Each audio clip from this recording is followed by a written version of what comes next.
Bonjour, voici une petite illustration vidéo de la configuration de la GRUNet comme expliqué sur la petite page dédiée.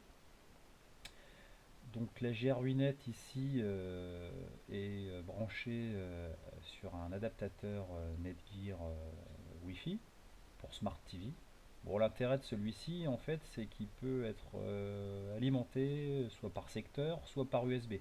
Donc quand on possède un Zemix ou un OneChip notamment, qui sont pourvus de ports USB qui ne servent à rien, c'est plutôt pratique. Voilà.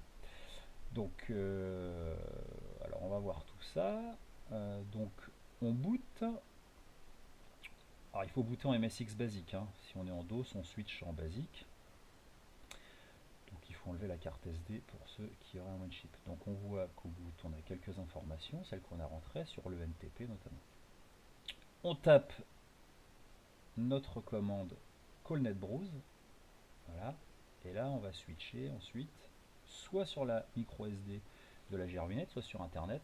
Et on va choisir ça, c'est ça qui nous intéresse.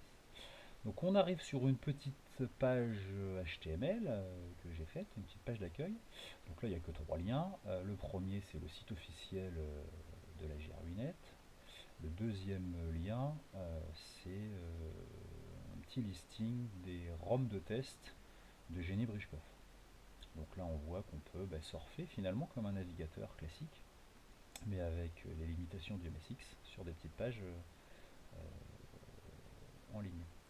Et finalement, on va aller sur ce qui nous intéresse, la base de données de ROM, qui était finalement ce qui était suggéré sur la page dédiée. Et donc voilà, il s'agit en fait tout simplement d'un petit programme en basique, mais qui est relié finalement à une base de données en ligne, sur un hébergement web.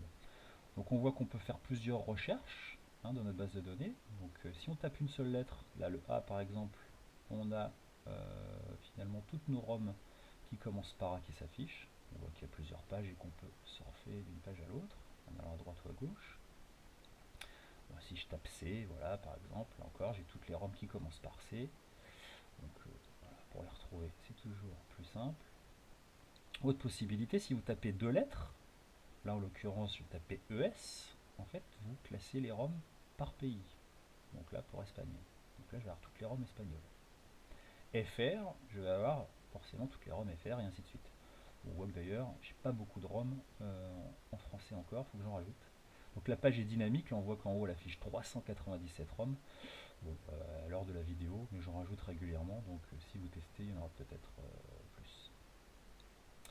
Donc voilà pour les possibilités de recherche. On va faire une autre recherche, là maintenant partielle ou totale, donc en tapant plusieurs lettres, donc à partir de trois lettres. Donc on va taper Némé, donc ça va nous donner toutes les ROM qui contiennent Némé dans leur nom. Donc forcément Nemesis ressort.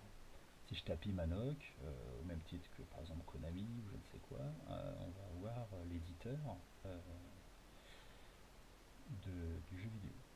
Donc là, pour Imanoc, on choisit vol, on se met devant avec la petite flèche et on lance. On voit qu'entre parenthèses s'affiche le mapper, puisque chaque ROM dans la base de données est configuré avec le mapper qui va bien. Voilà, donc on voit que ça se lance relativement rapidement. Ceci dit, c'est vrai que télécharger une ROM MSX, c'est rapide, hein, c'est pas très très lourd, hein, ça fait quelques kilos. Donc c'est rapide, c'est pratiquement instantané. Et on voit que ça fonctionne très très bien. Voilà. Donc au même titre que ROMload, il n'y a pas vraiment de différence. Voilà. C'est rigolo. J'aime personnellement bien les jeux d'Imanoc. Hop.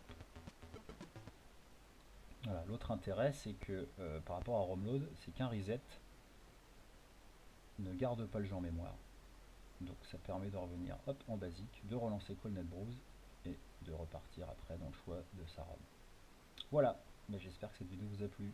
Merci, à bientôt.